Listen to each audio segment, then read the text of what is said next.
থেকে 3000 ফেরেশতা নাযিল করব, তাতেও যদি না হয় 5000 ফেরেশতা নাযিল করব, তাতেও যদি না হয় কাতারে কাতারে ফেরেশতা তোমাদের জন্য আল্লাহ উঠিয়ে করে দেব। এজন্য আল্লাহ রাব্বুল আলামিনের এই আয়াতের ব্যাখ্যায় আল্লাহ ইকবাল বলেছেন, এজায়ে বদরে পয়দা কুন ফেরেশতে তেরি নসরত কো उधर सकते गर्दों से कतर अंदर कतर अभी বদরের মুসলমানদের মতো ইমান যদি তোমাদের হয়, তাহলে আল্লাহ তাআলা আকাশ থেকে কাতারে কাতারে ফেরেশতা তোমাদের জন্য নাযিল করে দেবে। আমরা যদি মুসলমান হতে পারি, তাহলে আল্লাহ তাআলা সাহায্য অবশ্যই আসবে, আমাদের কেউ রাখতে পারবে না। আলহামদুলিল্লাহ, কেউ রাখতে পারবে না যদি আমরা সত্যিকারের মুসলমান হই। আর সত্যিকারের মুসলমান হওয়ার জন্য প্রথম নম্বরে তাওহীদ, আল্লাহর একত্ববাদে বিশ্বাস করতে হবে। শিরকের সাথে কোনো আপোষ কোন অবস্থায় করা পারবো না, জরুরি পারবো। কোন বাজারে টাকা দেব না, পয়সা দেব না, চাদর দেব না, মানত করবো না। মানত হবে কার নামে? আপনারা কি কথা বুঝতেছেন? আলহামদুলিল্লাহ। আপনারা আমাকে খারাপ বলতে পারতেন যদি আমি বলতাম যে আপনাদের এলাকার মাজারটা বাদ দিয়া এখানে দেওয়া যায় না, আমার বাপের একটা মাজার আছে সেখানে গিয়ে দেবে, তাহলে আমাকে আপনারা উল্টে পাল্টে কিছু বলতে পারতেন। পৃথিবীর কোন মাজারে কোন জীবিত পীর অথবা কোন মৃত পীরের নামে কোন মানুষের নামে মানত করা জায়েজ নাই, জায়েজ নাই, হারাম এবং হারাম। মানত হবে কার নামে? চিল্লায় বলে আল্লাহর নামে মানত করি। আপনাদের এই বিশ্বাস থাকা উচিত, আপনারা যে মাজারে টাকা দেন, পয়সা দেন, এই টাকা পয়সাগুলি মাজারে যাদের দিলে অলিউল্লাহ যদি মহব্বত থাকা খুব লাভ। আমরা অলিউল্লাহকে ভালোবাসি, আলহামদুলিল্লাহ। উনি যদি বেঁচে থাকতেন তাহলে উনি আমার টাকা দিয়ে এই বাজারের কমলা, আঙ্গুর, বেদানা খাইতে পারতেন, ঠিক না? বলতে পারছেন না? ওনার বউ, বাচ্চা, ছেলে মেয়ে কেউ যদি থাকতো তাও আমার টাকা দিয়ে তিনি খাইতেন, তার আওলাদের খাইতে পারতো, তাও আছে? বলেন আছে? তাহলে আপনার টাকা দিয়ে কি হয় চিন্তা করা উচিত। আপনার টাকা দিয়ে বলছে একজন গাছা, এই গাছা খায়। শুধু গাছা না, এই বাজারের মতো থাকে, এই টাকা দিয়ে তারা ব্যবসা করে না, বড় ব্যবসা লাখ টাকা দিয়ে বলবে টাকা মালিক করে না। কিন্তু উচিত ছিল কি? আপনি বলেন টাকা দরকার কার? বড় মানুষের না জীবিত মানুষের? সেটা বলে জীবিত মানুষের টাকা দরকার। এই রাস্তায় কত মানুষ দেখেন না, কত মানুষ চায় বাবা একটা টাকা আল্লাহ রাস্তায় খাওয়া দরকার, একটা টাকা চায়। একটা টাকা বাইর হলো না আপনার পকেট দিয়ে, কিন্তু বাজারে গেলে 500 টাকার কম করে রয়েছে। তাহলে আপনি মৃত মানুষকে সেখানে টাকা দিলেন গাঁজা খোঁজবে, আর আপনার টাকা দিয়ে বঞ্চিত করবেন জীবিত মানুষকে, ক্ষুধার্ত মানুষের প্রতি মানবতার প্রতি আপনারা সম্মান করেছেন। সেই জন্য গরিবদেরকে, জীবিত মানুষকে সাহায্য করুন। এতিম কোরআন শরীফে আল্লাহ সব বলেছেন, এতিমকে দেন, গরিবকে দেন, ফকিরকে দেন, মিসকিনকে দেন, বিধবাকে দেন, অনাথিনীকে দেন। এইখানে এমন মানুষ বহুত আছে, আপনাদের বাড়ি ঢাকা শহরে 4তলা, 5তলা, 10তলা বিল্ডিং আছে ঠিকই, কিন্তু আপনার এমন ভাগ্নে আছে, এমন ভাগ্য আছে, পরীক্ষার ফি দিতে না পেরে একটা বছর শেষ হয়ে গেল। এমন বোন আর রাজ্য মহিলা অনেক আছে, ঈশ্বর থাকার মতো একটা ভালো শাড়ি নেয়, বর্ষার দিনে চাল দিয়ে পানি করে, অসুখ হয়েছে ডাক্তার দেখাবার পয়সা নাই, আছে না বোন? কিন্তু মাথার দিকে টাকা দিচ্ছে। আমি আপনাদের কাছে ওয়াদা চাই, জীবনে আর কোনদিন কোন জীবিত পীর অথবা কোন মৃত পীরের নামে মানত করবেন না, টাকা পয়সা দিবেন না, চাদর না, আগরবাতি না, মোমবাতি না, একটি পয়সা না।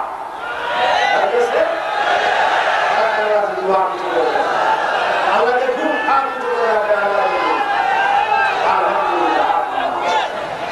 আলহামদুলিল্লাহ।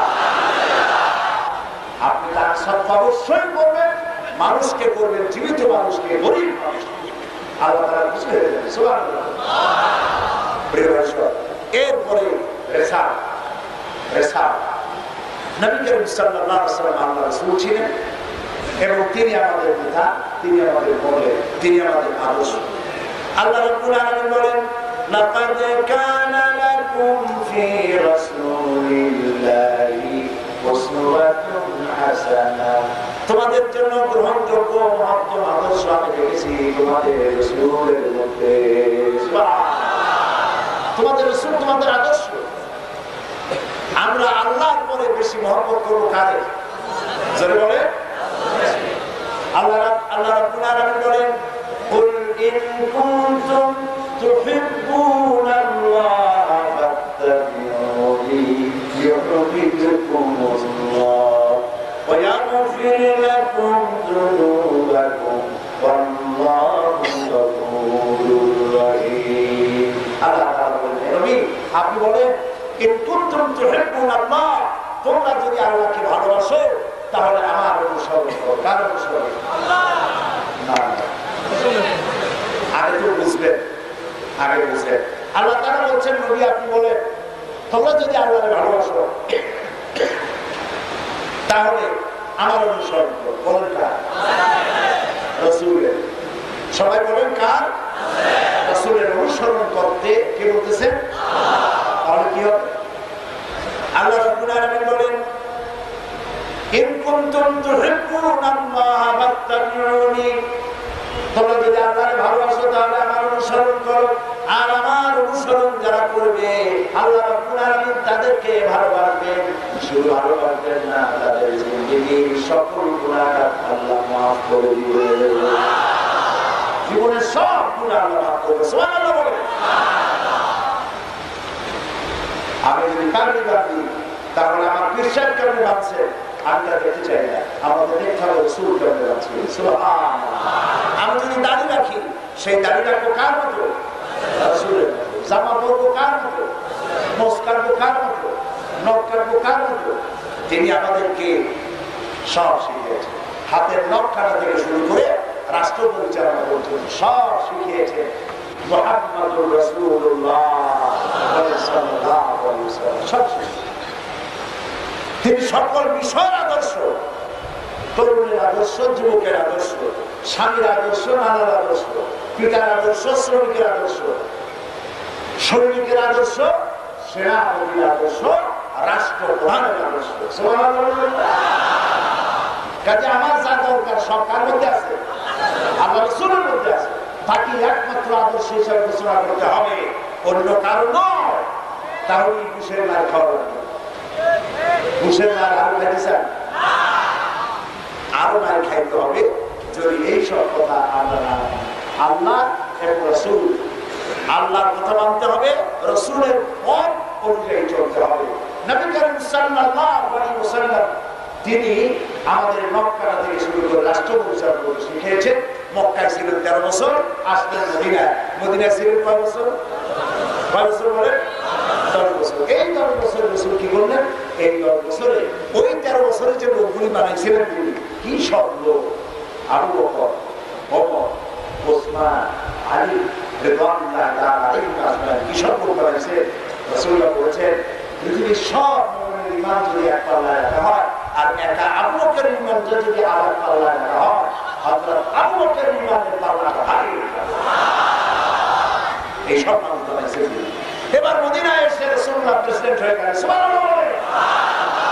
রাসূল রাষ্ট্রপ্রধান, তিনি প্রেসিডেন্ট। সংবিধান দিলেন কোরআন। সংবিধান কার? কোরআনের সংবিধান। কোরআনের আইন চালু হলো সমাজে। চুরি বন্ধ, ডাকাতি বন্ধ, জেনা বন্ধ। মানুষ চুরি করে কেন বলেন? কিসের জায়গা? আর ইসলাম আসে কি করলো? ইসলাম আসি প্রথমে চোর পিটানো শুরু করে। ইসলাম প্রথমে এসেই বললো, আল্লাহর নবী বললেন, এটি তিরমিজি শরীফের হাদিস, নবীজি বলেছেন, প্রত্যেক আদম সন্তান মুসলমান। এখানে মুসলমানের কথা বলা হয়, বলা আছে কাজে প্রত্যেকটি আদম সন্তানের জন্য 5টি হক আছে। কয়টি হক? খাদ্য, বস্ত্র, শিক্ষা, চিকিৎসা, বাসস্থান। এই 5টি অধিকার ইসলামী সরকার সমস্ত মানুষকে সংরক্ষণ করবে। সব মানুষকে এই 5টি অধিকার, ফান্ডামেন্টাল রাইটস, এই অধিকার তাদেরকে দেবে। রাসূলুল্লাহ ক্ষমতায় কোরআনের আইন চালু হয়েছে, সর্বপ্রথম খাবারের ব্যবস্থা করা হয়েছে, খাবারের অভাব নাই, বাড়ি বাড়ি খাবার পৌঁছে গেছে। সুবহানাল্লাহ বলতে পারেন না? সবার বাড়ি খাবার আছে, রাসূলুল্লাহর ঘরে খাবার নেই। হযরত আয়েশা রাদিয়াল্লাহু তাআলা আনহা বলেন, নবীর স্ত্রীদের ঘরে মাসের পর মাস চলে গেছে, চুলায় আগুন জ্বলে না। এই কোন মানুষ না খায়, প্রত্যেকের বাড়ি থেকে খাবার চলে গেছে, খাবার চলে গেছে। বেকার ভাতা দেওয়া হচ্ছে, বয়স্কদের ভাতা দেওয়া হচ্ছে। আর যে ইংল্যান্ডকে বলা হয় সোশ্যাল ওয়েলফেয়ার স্টেট, এটা হলো ওয়েলফেয়ার স্টেট, কল্যাণ রাষ্ট্র। এই যে কল্যাণ রাষ্ট্রের কনসেপশন কোত্থেকে, তারা কোত্থেকে বেরোয়, এই কনসেপ্ট কোত্থেকে এসেছে? কল্যাণ রাষ্ট্রের কনসেপ্ট এসেছে হাদিস শরীফ থেকে। এই পৃথিবীতে সর্বপ্রথম ওয়েলফেয়ার স্টেট পরিচালনা করেন মুহাম্মদ রাসূলুল্লাহ সাল্লাল্লাহু আলাইহি ওয়াসাল্লাম। কোন মানুষের খাবারের আজের অভাব নাই, কাপড়ের অভাব নাই, চিকিৎসার অভাব নাই, বাসস্থানের অভাব নাই। প্রিয় ভাইসব, রাসূলুল্লাহ একটি ব্যাংক উদ্বোধন করলেন। ব্যাংক উদ্বোধন করলে মসজিদে নববীর মধ্যে বসে। এখন তো দুনিয়ার ব্যাংকগুলো উদ্বোধন করা হয় প্রতিষ্ঠান, সরকার, লাইন ফাইল করে কত টাকা করে।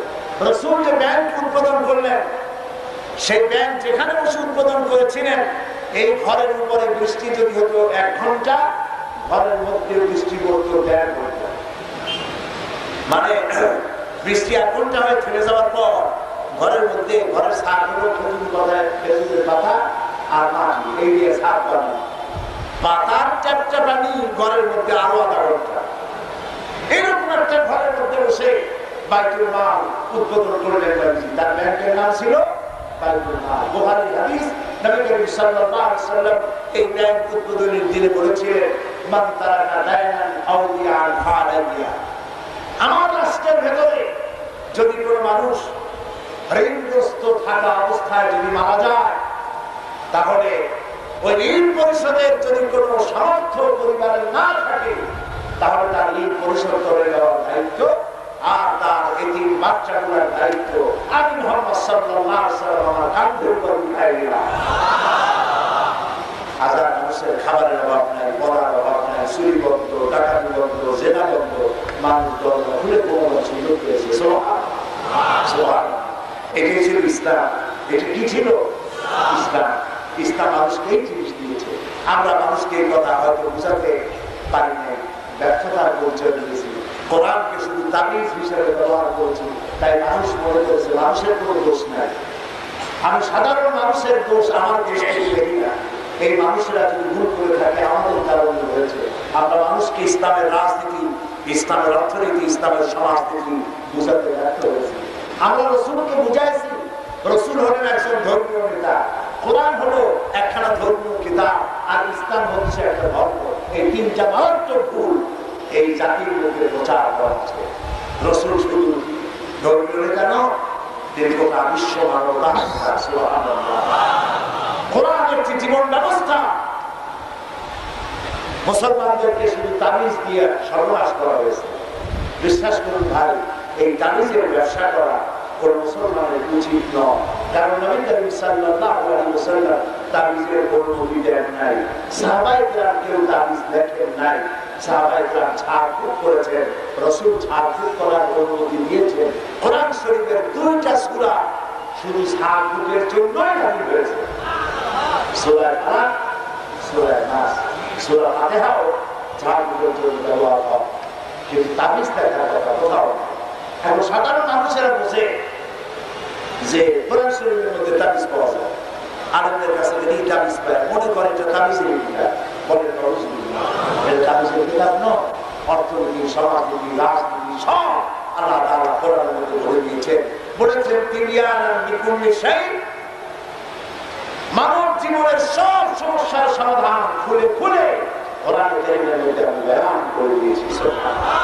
দেখেন, নবী করিম সাল্লাল্লাহু আলাইহি ওয়াসাল্লাম ইন্তেকাল করলেন, একটি সুন্দর রাষ্ট্র তিনি পৃথিবীকে উপহার দিলেন। সুবহানাল্লাহ। এত সুন্দর রাষ্ট্র পৃথিবীকে উপহার দিতে পারে না। রাসূল ইন্তেকাল করলেন, আবু বকর রাদিয়াল্লাহু তাআলা ক্ষমতায় আসলেন, তিনি এখন খলিফা। তারপরে খলিফার দায়িত্ব পাইয়া তিনি কাপড়ের ব্যবসায়ী ছিলেন, কাপড়ের ব্যবসা নিয়ে রওনা করছেন। সাহাবীরা আপনি জানতো আমি আমার তো বাজারে যাইতে হবে, এগুলো ব্যস্ত, তারপরে আমি যা খাবো সেই খাবার আশ্চর্য কথা, আপনি এটার জন্য যাইতে পারবেন না। আপনি যদি ওই কাজে যান তাহলে আশ্চর্য হয়ে যাবেন, আমি তো খাবো, আপনাকে রাষ্ট্রের পক্ষ থেকে ভাতা দেওয়া হবে। ওনাকে যথেষ্ট বোঝানো হলো, উনি রাজি হলেন। একদিন তার বেগম ওনাকে বললেন যে আমার ঘরের সবাই মিলে দাবি করছে সারিদ খাবে। সারিদ হলো সৌদি আরবের আরব দেশের খুব উন্নত মানের খাদ্য, তৈরি করতে অনেক টাকা লাগে, কস্টলি খাদ্য, যার লাগে কস্টলি, বেশি পয়সা লাগে। খালিদা বললেন যে এই সারিদ বানাবার মতো আমি যে বেতন পাই তা দিয়ে যদি ওই বানানো হয় তাহলে সারা মাস আমার চলবে না। মাসখানেক পর লক্ষ্য করুন, মাসখানেক পর খলিফা খাবারের দস্তরখানে সারিদ নামক সেই খাবার এসে হাজির। তিনি প্রশ্ন করলেন, বেগম এটা কি কেউ হাতিয়ে দিয়েছে নাকি? তিনি বললেন, না, আমি বানিয়েছি। তিনি খেলেন। প্রশ্ন করলেন, এই সারিদ যে তুমি বানালে পয়সা পয়সা করো? তিনি বললেন, আপনি আমাকে যে বাজার খরচা দিলে আমি তার থেকে কিছু কিছু বাঁচায় 2 মাস 1.5 মাস বাঁচাইয়া তারপরে তাই দিয়ে সেই উদ্বৃত্ত পয়সা দিয়ে খাবারটা তৈরি করছি, সবাই খাইতে চাইছে। হযরত আবু বকর রাদিয়াল্লাহু তাআলা পরের দিন মন্ত্রিসভা ডাকলেন, মজলিসে শুনে রাখলেন, ডেকে বললেন, আল্লাহ রাসূলের সাহাবীরা, রাষ্ট্র পরিচালনার জন্য তোমরা আমার যে বেতন ধার্য করেছো মাশাআল্লাহ যেটা আমাকে দাও, এর থেকে এত টাকা প্রতি মাসে কম দিও, কারণ প্রমাণ হয়েছে এত টাকা কম হলেও আমার সংসার চলে। রাসূলুল্লাহ এই রাষ্ট্র কায়েম করে দিয়েছিলেন। আমাদের গোষ্ঠী খালি মারে আমরা মার খাওয়ার যোগ্য হয়ে গেছি, আমরা সেই মুসলমান নাই। এই জন্য আমি দুঃখ করে বলি কোন মরা মানুষ চিন্তা হওয়ার কোন সুন্নাত যদি বাকি থাকতো, আর একজন সাহাবী যদি আর চিন্তা হলে মারতে আর আমাদের চেহারা দেখতে, তারা চিৎকার দিয়ে বলতেন, আল্লাহর কসম, রাসূলুল্লাহ তার দান মোবারক শহীদ করে সাহাবায়ে কিরাম জীবন দিয়ে যে মুসলমান তৈরি করে গেছিলেন, আল্লাহর কসম এগুলো সেই মুসলমানরা। আজ পৃথিবীতে যারাই ক্ষমতায়, মাশাআল্লাহ, খাইতে খাইতে পেট 2 খান তরমুজের সমান হয়ে যায়। কোন হলের মধ্যে ঢুকতে গেলে হাত দিয়ে দরজা খোলা লাগে না, পেটের ধাক্কায় দরজা শেষ। চুরি ডাকাতি সমান 2 হাতে লুটপাট।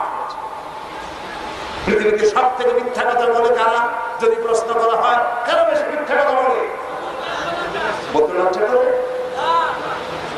আবার বলতেই পারে এই মিথ্যা কথা আমার সবার ইসলামী। ওজনে কম দেয় কারা? এই মুসলমান। খাদ্যে ভেজাল দেয় কারা?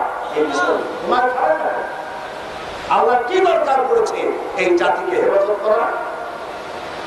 ফেরাউনের কাছ থেকে তো আল্লাহ তাআলা হেফাজত করেছিলেন মুসা আলাইহিস সালামের বাহিনীকে, নমরুদের কাছ থেকে হেফাজত করেছিলেন ইব্রাহিম আলাইহিস সালামের বাহিনীকে, আবু জাহেলের হাত থেকে রক্ষা করেছিলেন রাসূলের বাহিনীকে। আমাদেরকে রক্ষা করবেন কেন? আমরা কি সেই চরিত্র অর্জন করতে পেরেছি? অকপটে স্বীকার করি সেই চরিত্র অর্জন করতে পারি নাই। এরপরে আবু বকর রাদিয়াল্লাহু তাআলা ইন্তিকাল করলেন, ক্ষমতায় এলেন হযরত ওমর। সুবহানাল্লাহ। এই রকমের শুকনো শাখা মানুষ ছিল। হযরত আবু বকর রাদিয়াল্লাহু তাআলা ছিলেন মোটা, কাপড় পরলে পায়জামা ফিতা অথবা লুঙ্গি ভিজা পেটের ভাঁজের মধ্যে চলে যেত। আর হযরত ওমর রাদিয়াল্লাহু তাআলা ছিলেন শুকনা। এই শুকনা মানুষটাকে দেখলে শয়তান 10 মাইল দূরে পলায় যেত। গোটা পৃথিবীর প্রত্যেকটা পৃথিবী ওমরের পায়ের উপরে চুমা খেয়েছিল, সব ঘুমানো। তিনি বলেছেন এই দেশের সব থেকে দুর্বলতম মানুষটির উপরে গুরুদায়িত্ব অর্পিত হয়েছে। আর যদি ভরাতের গুলে একটি কুকুর ছানা না খেয়ে মারা যায়, কিয়ামতে আমাকে আল্লাহর দরবারে আসামি হতে হবে। এই ঐতিহাসিক বক্তব্য ছিল হযরত ওমর রাদিয়াল্লাহু তাআলা। ঘটনা, রাতের বেলায় হাঁটতেছেন, কার কি অভাব আছে, সব ঘুমানো। হযরত ওমর ঘুমানো, হাঁটতেছেন, দেখেন আর ঘরের মধ্যে একটা লোক ঢোকে আর বাইরে হয়। তিনি তার কাছে গেলেন, জিজ্ঞেস করলেন, ভাই তুমি এই ঘরের মধ্যে ঢোকো আর বাইরে হোক কেন, তুমি কি? আমি তো ওই বাড়ির মালিক, এরকম যাওয়ার আসলে আমি বহুবার লোকটি বলছে পথিক আমি তো আপনারা চিনি না, আমি খুব বিপদে আছি। কি বিপদ? আমার বউ এক্ষুনি ডেলিভারি হবে, আসন্ন প্রসব এখনই ডেলিভারি হবে।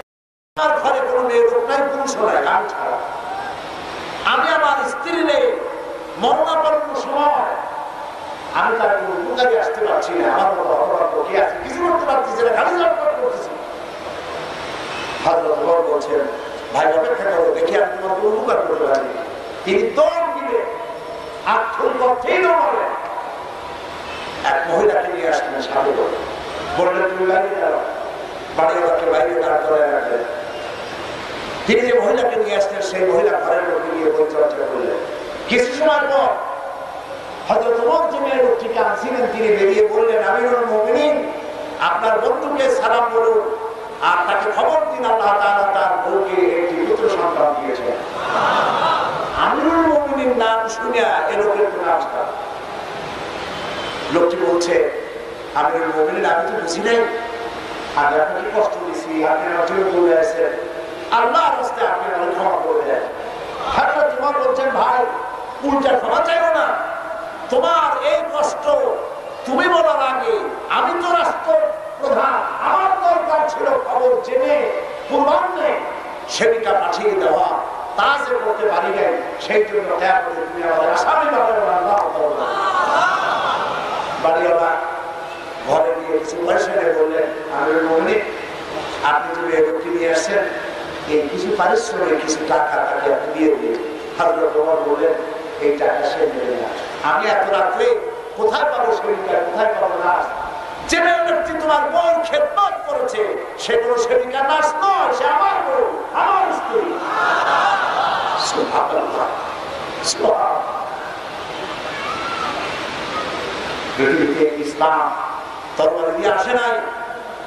যারা বোমা ফুটাইয়া তরবারি দিয়ে মারামারি করে তারা ইসলাম প্রতিষ্ঠা করতে চায় তাদের সাথে মৌলিক ভাবে আমাদের পার্থক্য রয়েছে। মারামারি করে যুদ্ধ করে ইসলাম প্রতিষ্ঠিত হয় নাই। তবে হ্যাঁ রাসূলুল্লাহ যুদ্ধ করেছিলেন কেন? এ সবগুলো যুদ্ধ ছিল ডিফেন্সিভ। আক্রান্ত হয়েছে, আক্রমণের জবাব দিয়েছে, ইসলাম প্রচার হয়েছে, ভালোবাসা উদারতা মুহাব্বত নিয়ে প্রতিষ্ঠিত হয়েছে। রাসূলুল্লাহ বলেছেন দ্বীন হলো নসিহা, দ্বীন হলো ভালোবাসা, ইসলাম হলো কল্যাণ কামনা করা। এই যে আমাদের দেশে মাঝে মধ্যে প্রত্যেক বছর কি একটা ভ্যালেন্টাইন কি একটা ভ্যালেন্টাইন বিশ্ব ভালোবাসা দিবস, আর এখন আর দিবসের কোনো অভাব নেই। বিশ্ব ভালোবাসা দিবস, বিশ্ব ভাতৃ দিবস, বিশ্ব পিতৃ দিবস, বিশ্ব নারী দিবস, বিশ্ব শিশু দিবস। এখন আমরা শুনতেছি কোন দেওয়ালে লেখা দেখলাম বিশ্ব চিন্তা দিবস। আমি জিজ্ঞেস করলাম ভাই এইটা বিশ্ব চিন্তা দিবস এটা হবে এরকম যে রাস্তার মোড়ে মোড়ে এই আয়োজন যারা করবে তারা রাস্তার মোড়ে মোড়ে বসবে, বিশ্ব চিন্তা দিবসে বসে বসে চিন্তা করবে যে আদৌ কোনো ব্যাপারে তারা চিন্তা করতেছি না। বিশ্ব ভালোবাসা দিবস মুসলমানদের জন্য দরকার নাই। যাদের জীবনে কোনো ভালোবাসা নাই তাদের বছরে একবার ভালোবাসার নামে ভূমিকা করা লাগে, কিন্তু আমার লাগে না, কারণ আমার জন্মই হয়েছে ভালোবাসার মধ্য দিয়ে। কারো কতটুকু ভালোবাসা রাখবে তার শিখিয়ে দিয়েছে, রাসূল শিখিয়েছে। ইসলাম আমাদের জানিয়ে দিয়েছে। সুতরাং এই বিশ্ব ভালোবাসা দিবসের আমার দরকার নেই, বিশ্ব নারী দিবসের দরকার নেই, কারণ নারীর মর্যাদা ইসলাম শিক্ষা দিয়েছে। এই জন্য নবী করিম সাল্লাল্লাহু আলাইহি ওয়াসাল্লাম তিনি যে প্রচার করেছিলেন দ্বীনকে, সেটি ছিল ভালোবাসার মধ্য দিয়ে, উদারতার মধ্য দিয়ে, মহব্বতের মধ্য দিয়ে এগুলি প্রচারিত হয়েছে। আল্লাহ তাআলা বলেছেন ইন্নামা আনতা মুযাক্কিরুন লাস্তা আলাইহিম বিমুসাইয়ির। হে রাসূল আপনাকে আমি ধারণা করব না, আপনাকে বানানো হয়েছে উপদেশক, উপদেশ দিয়ে যান, উপদেশের মধ্য দিয়ে যাদের কিসমতে আছে হেদায়েত হয়ে যাবে। সুবহানাল্লাহ। প্রিয় ভাই সব, আমাদের দেশটি পৃথিবীর মধ্যে একটি সর্বোৎকৃষ্ট দেশ, আলহামদুলিল্লাহ। আমাদের দেশে ইসলাম প্রতিষ্ঠিত হবে ইনশাআল্লাহ। বলেন ইনশাআল্লাহ। একবার আমাকে প্রশ্ন করা হয়েছিল কুয়েত চেম্বার অফ কমার্স, তারা আমাকে দিয়ে একটা প্রোগ্রাম করেছিল, সেখানে মাল্টিন্যাশনাল পিপল এরা উপস্থিত ছিল, বিভিন্ন দেশের বিভিন্ন কমিউনিটি। তো প্রথমে ছিল প্রশ্নোত্তর, তারপরে বক্তব্য। আমাকে প্রশ্ন করেছে যে পৃথিবীর বহু দেশ দেখার পরে আপনার ধারণা কি? এখন তো পৃথিবীতে কোথাও ইসলাম পূর্ণাঙ্গ নাই, কোরআনের আইন যদি পৃথিবীতে কোথাও প্রতিষ্ঠিত হয় শোনো তাহলে সেটা কোথায় হবে? আমি আমার জবাবে বললাম, দুনিয়ার যতটুকু আমি দেখছি, আমার অবজারভেশন, আমার রিডিং যা পৃথিবী সম্পর্কে, তাতে আমার ধারণা পৃথিবীতে এখন তো কোরআনের আইন কোনো জায়গায় পরিপূর্ণ হবে না, কোথাও দিয়ে না, কোথাও সারি না, কোথাও সরে না, এর বেশি না। শোনো ইসলাম, কোরআন এবং হাদিসের পূর্ণাঙ্গ ইসলাম পৃথিবীতে কোথাও যদি কায়েম হয়, তার সর্বপ্রথম আমার জন্মভূমি ৫৬,০০০ বর্গ মাইলের দেশ বাংলাদেশে সকলের আগে হবে।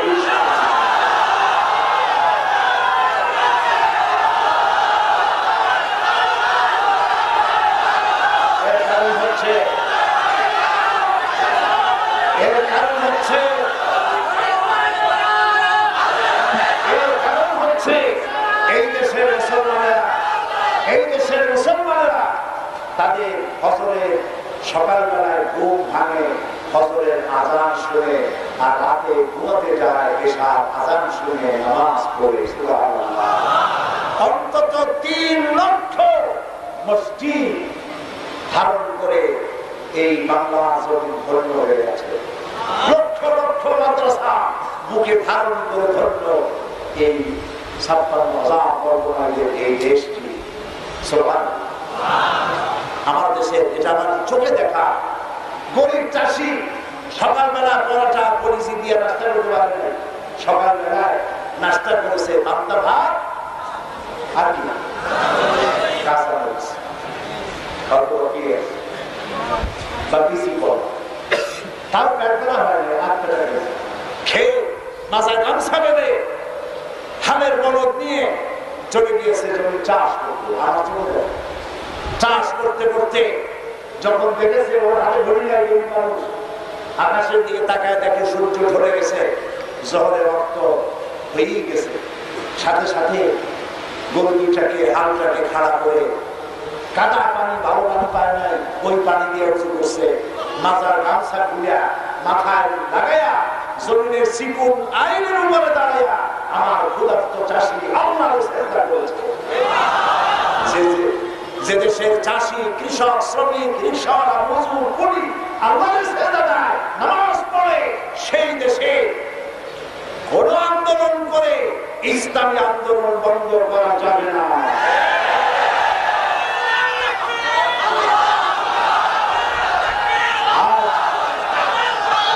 আজকে এই সরকারের উপরে খাবে কেন?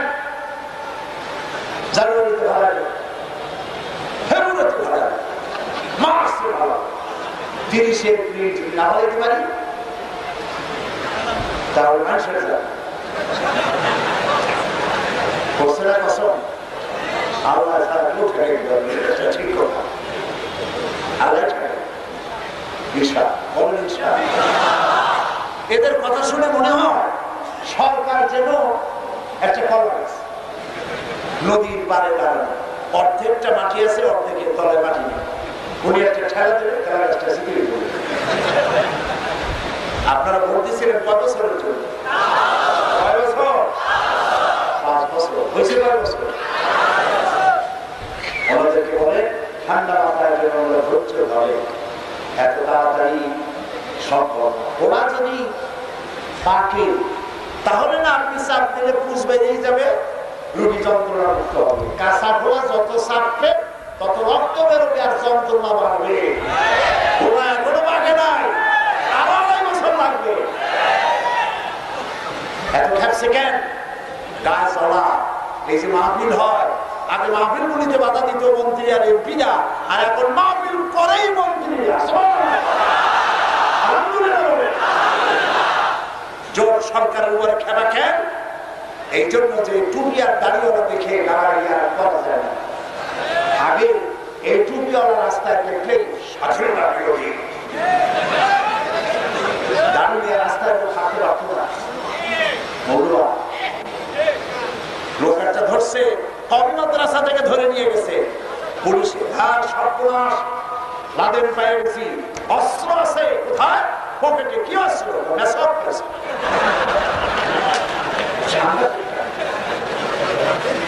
মাদ্রাসার ভিতরে বড় অস্ত্র পাইছি, কি কুলুকে টিপে করছে না। তোমাদের ভুলি নাই, তোমরা ভুলেছ? এই মুসলমানদের মাথার টুপি কুত্তার মাথায় পরিয়েছিল ওরা। 252টি মাদ্রাসা বন্ধ করে দিয়েছিলেন তোমরা। সাইকুল হাদিস গুলো মানুষ লাঠি ধরে হাঁটতে গেলে লাঠি কাঁপে, মুরগি সবাই দিতে পারে না। তারা কইছে পুলিশ অবস্থা। আমি পার্লামেন্টে বলেছি শয়তানও বিশ্বাস করবে। বাইতুল মুকাররমের চতুর্দিকে বছরের পর বছর 144 দিয়ে আছে। মুসলমানদের রক্ত দিয়ে বাইতুল মুকাররমকে লাল করে দিয়েছিল। এত তাড়াতাড়ি ভুলবে মানুষ? গাড়ি হাবিজাবি বলিয়া লাভ নাই। আপনার সাথে কারা? আমরা চিনি সব রামপন্থী আর বামপন্থী। ওগুলোর নির্বাচনে দাঁড় করায় দেন, চ্যালেঞ্জ করলাম।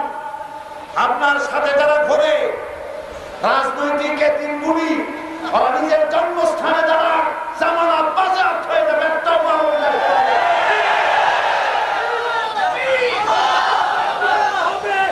কাজী 30 এপ্রিল কিছু ওরা যে বেলুনটা ফুলাবে, ওই বেলুনটা ঠুস করে দিবে। কিছু ওদের জানা হয়েছে ইসলাম সহ্য করতে পারে না, আলেম সহ্য করতে পারে না। আলেমের নাম শুনলে পায়ে রক্ত বাঁধায় হয়ে যায়। এই মাহফিলগুলি দেখলে পুলিশরা চলতে থাকে, দাও দাও করে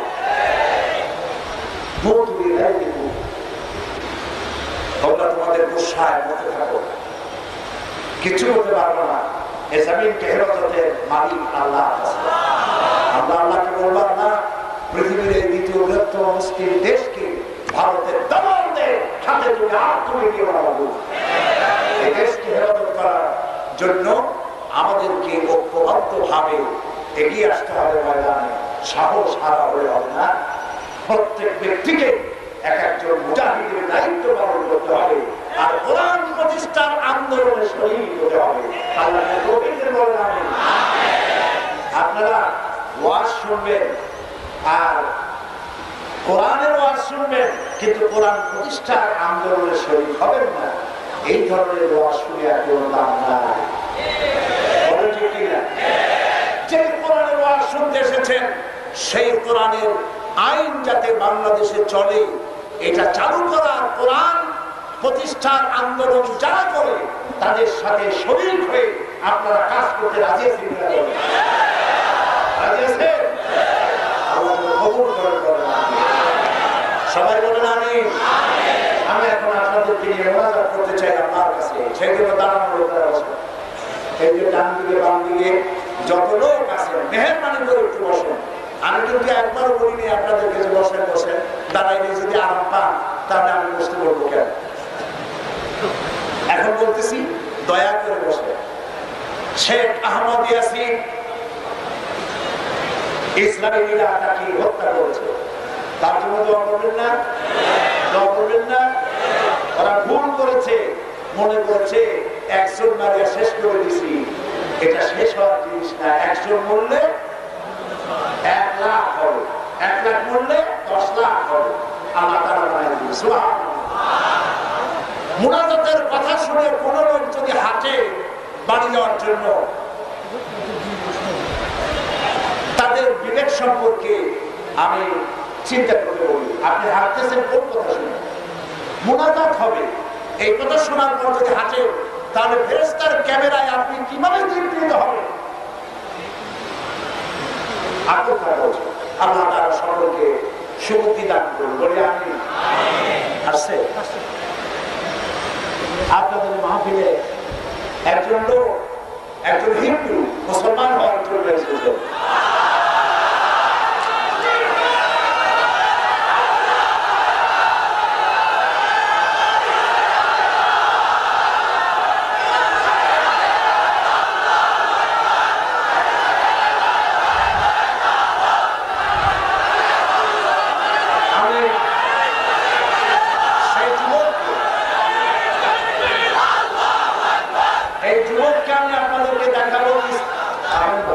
ইসলাম কবুল করতে এসেছে, আমি দেখাবো। আমার কাছে একটি প্রশ্ন এসেছে, হিজবুত তাহরীর নামে একটি ইসলামী সংগঠন সম্প্রতি আত্মপ্রকাশ করেছে, এটা কি প্রকৃত ইসলামী কোন সংগঠন? না, পরিষ্কার না। হিজবুত তাওহীদ, হিজবুত তাহরীর, জামাতুল মুজাহিদিন, হরকতুল জিহাদ এইসব নামের সাথে আমরা পরিচিত নই। এগুলি এদেশে এসেছে বোমাবাজি করার জন্য, মানুষ হত্যা করার জন্য, গন্ডগোল সৃষ্টি করার জন্য। তাদেরকে বলতে চাই, বোমা তৈরি করে গোপন হামলা, গোপন আন্দোলন, গোপন মারামারিতে ইসলাম বিশ্বাস করে না। আমরা 60 থেকে 70 বছর ইসলামী আন্দোলনের সাথে কাজ করতেছি, আমরা এখনো কিনারা করতে পারি নাই। হাতি ঘোড়া গেল দল, ছাগলের ভাই কত জল। সুতরাং এই ধরনের এইসব নামের কোন সংগঠনের লোক যদি ধরতে পারে, সরাসরি ধরে নিয়ে পুলিশে আন্দোলন করেন।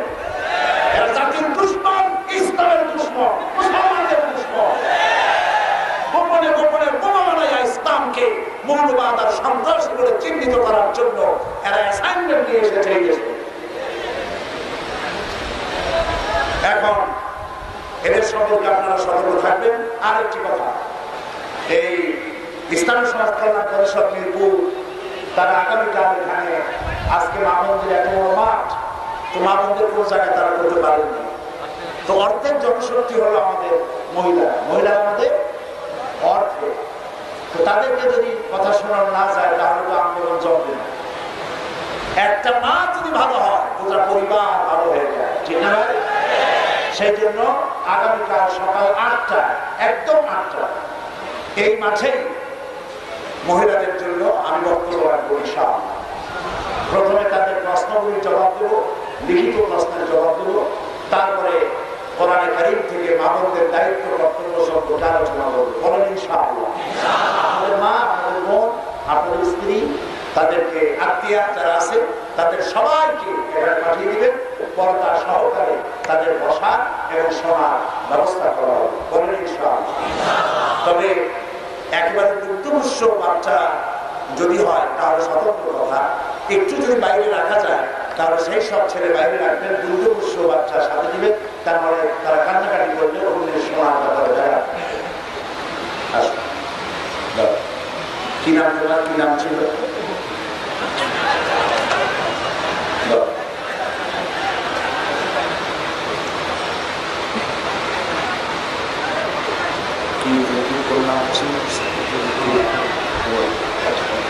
এই ছেলেটি এফিডেভিট করে এসেছে, তার নাম হলো রতন কর্মকার, পিতা হলো বিকাশ কর্মকার, দাসপাড়া, সাথিয়া, পাবনা। এখন এখানেই থাকে, 210 বাগবাড়ি উত্তরপাড়া, থানা মিরপুর, জেলা ঢাকা, এখানে বাসিন্দা। হিন্দু, জেনে বুঝে সজ্ঞানে অন্য কর্তৃক প্ররোচিত না হয়ে ইসলামী আদর্শে বিশ্বাসী হয়ে ইসলাম কবুল করতে এসেছে। এবং সে নিজে তার নাম জিজ্ঞেস করলাম, পছন্দ করেছে ওমর ফারুক। লা ইলাহা ইল্লাল্লাহু মুহাম্মাদুর রাসূলুল্লাহ। আল্লাহ ছাড়া কোন ইলাহা নাই, মাবুদ নাই, মুহাম্মদ সাল্লাল্লাহু আলাইহি ওয়াসাল্লাম আল্লাহ প্রেরিত রাসূল। আশহাদু লা ইলাহা ইল্লাল্লাহু ওয়াহদাহু লা শারীকা লাহু ওয়া আশহাদু আন্না মুহাম্মাদান আবদুহু ওয়া রাসূলুহু। আমি সাক্ষ্য দিচ্ছি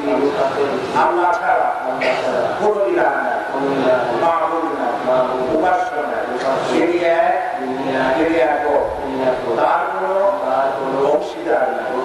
আমি আরো সাক্ষ্য দিচ্ছি মুহাম্মদ সাল্লাল্লাহু আলাইহি ওয়াসাল্লাম আল্লাহর বান্দা এবং তার প্রেরিত রাসূল।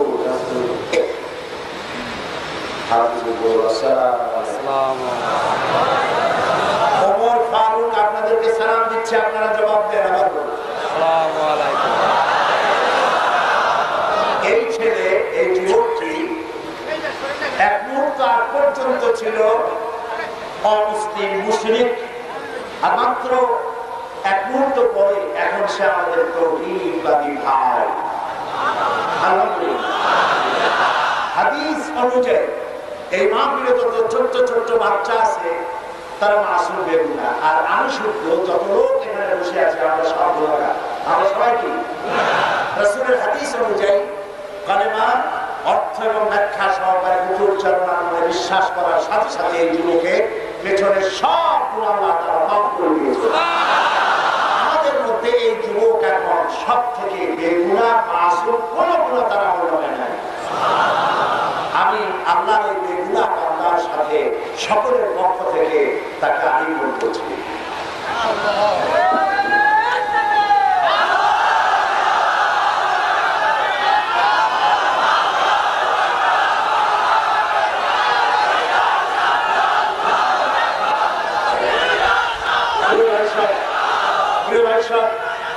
এখন আমরা মোনাজাত করব। আগামীকাল মহিলা মাহফিলের দাওয়াত দিচ্ছি। আর কোরআন শরীফ, যে কোরআনের আলোচনা সামান্য কিছু করেছি, কোরআন শরীফ পুরাটা বুঝতে হবে। পুরা কোরআন শরীফের ওই তাফসীর, যে তাফসীরটা পড়লে পরে জীবনবোধের সৃষ্টি হবে এবং ইসলামী আন্দোলনকে বোঝা যাবে দর্শন, বিজ্ঞান, কোরআন হাদিসের আলোকে।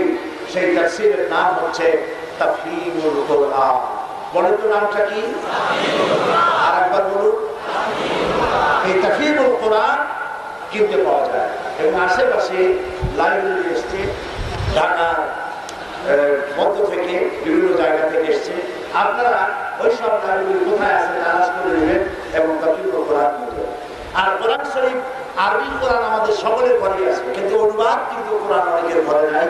আর কোরআন একাডেমি লন্ডন কোরআন শরীফ ছেড়েছে সহজ সরল বাংলা অনুবাদ, একদিকে আরবি আর একদিকে বাংলা। 750 পৃষ্ঠা এই কোরআন শরীফের হাদিয়া মাত্র 100 টাকা। কেউ দিতে পারে। তারা কোরআন বোঝার আন্দোলন শুরু করেছে, কোন লাভের জন্য না, সাবা খরচ বলতে পারেন একরকম মুখ। মাত্র 100 টাকা হাদিয়া এই কোরআন শরীফ পাওয়া যাবে, নিয়ে যাবেন। আর বাকি 40 বছর কোরআনের কারিমের তাফসীর করার তৌফিক আল্লাহ তাআলা তার গোলামকে দিয়েছে। যত তাফসীর করেছি এখন তা কিতাবের আকারে লেখা হয়েছে। যারা সেবেছে তারা এটার নাম দিয়েছে তাফসীরে সাঈদী। সূরা আসরের তাফসীর করেছিলাম চট্টগ্রামের 5 দিন। 36 জন হিন্দু খ্রিস্টান জায়গায় মুসলমান হয়ে গিয়েছিল। এবং সাবির রহমতুল্লাহ বলেছেন সূরা আসরের মতো ছোট্ট সূরাটি যদি কেউ বসে আর আমল করে জান্নাতে যাওয়ার জন্য এই ছোট্ট সূরাটি যথেষ্ট।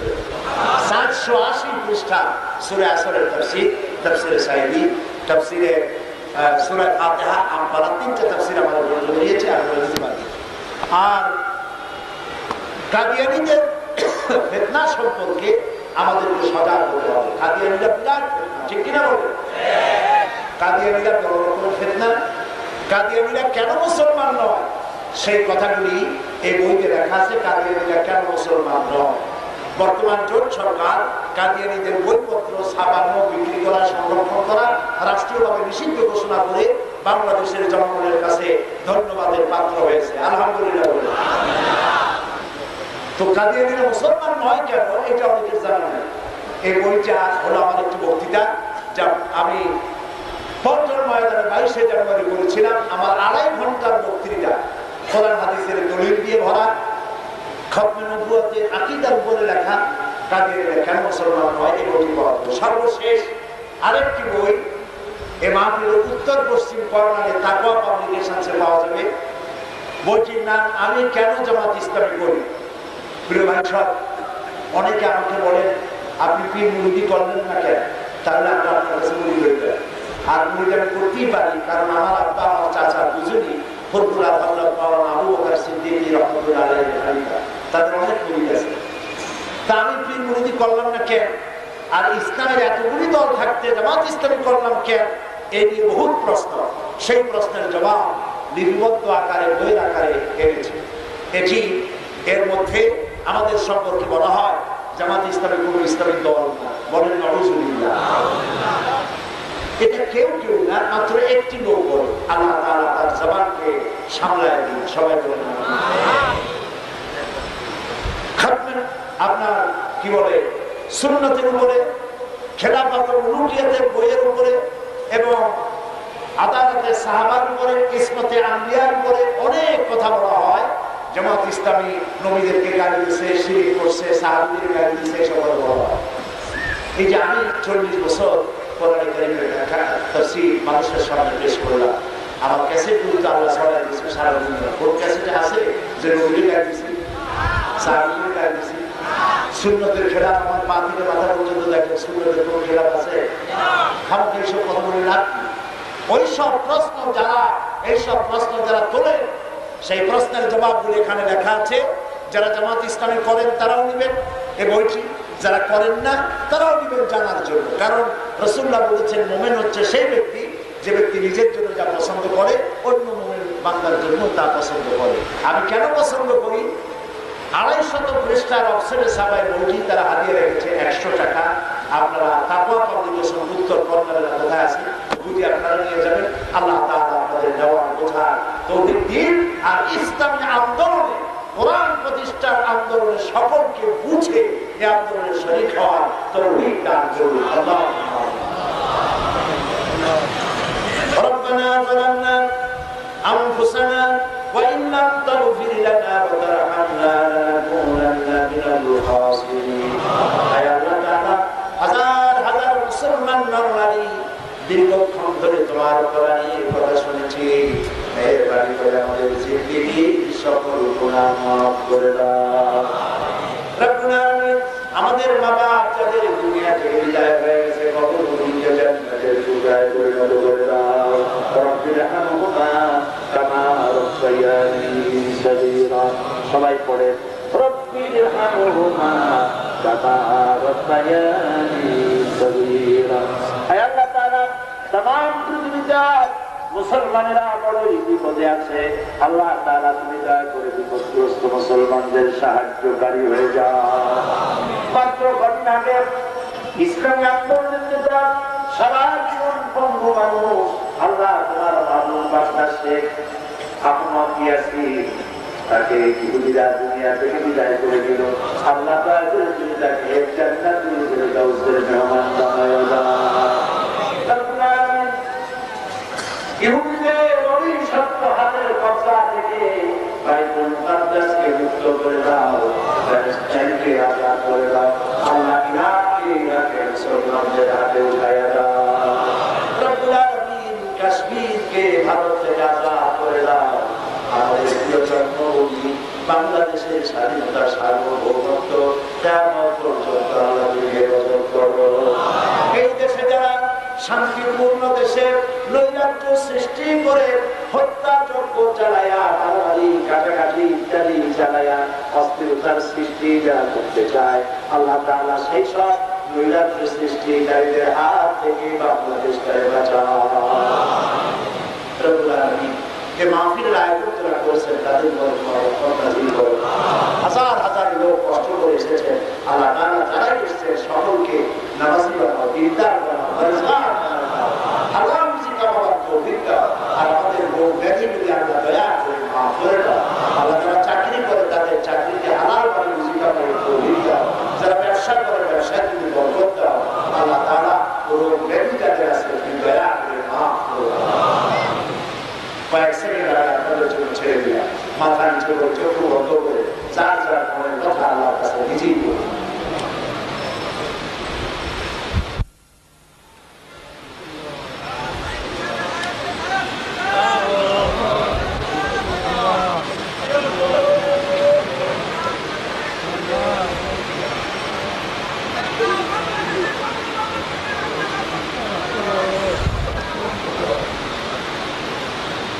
হায় আল্লাহ, তোমার বান্দারা নিতান্ত আশাদের মতো হয়ে মিলিতভাবে তোমার কাছে যিনি যা চাইলে তোমার তো কোনো কিছুর অভাব নাই বাবু। আমরা অভাবী, আমরা ভিক্ষু, আমরা ফকির, তুমি গানি, তুমি সব। আল্লাহ তাআলা তোমার পূর্বে নিয়ে আস, তোমার কোন জিনিসের অভাব নেই বাবু। আমাদেরকে খালি হাতে করে দিও না, আমাদেরকে খালি হাতে করে দিও না, আমাদেরকে খালি হাতে করে দিও না বাবু। তুমি দয়া করে আমাদেরকে ঈমান দিয়ে আমাদের সিনা করে দাও। ربنا تقبل منا إنك أنت السميع العليم وتب علينا إنك أنت التواب الرحيم سبحان ربك رب العزة عما يصفون وسلام على المرسلين والحمد لله رب العالمين واجعل آخر كلامنا عند الموت لا